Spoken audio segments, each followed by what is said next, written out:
nuestra pistola. La puedo usar, la puedo poner acá, si me molesta, lo puedo usar en la mano, no hay problema. Buenas, ¿qué tal? ¿Cómo están? Acá les presentamos nuestra pistola de pintura. Se enchufa a 220 volts y es de 550 watts de potencia.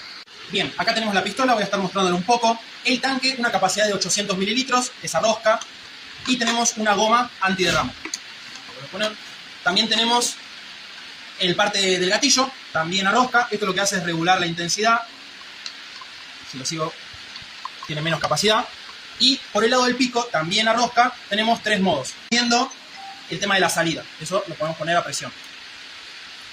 Yendo al lado del motor, tenemos acá justamente el enchufe. El motor viene con 2 ganchos y un morral para que sea mucho más práctico al usar. Te lo paso a mostrar.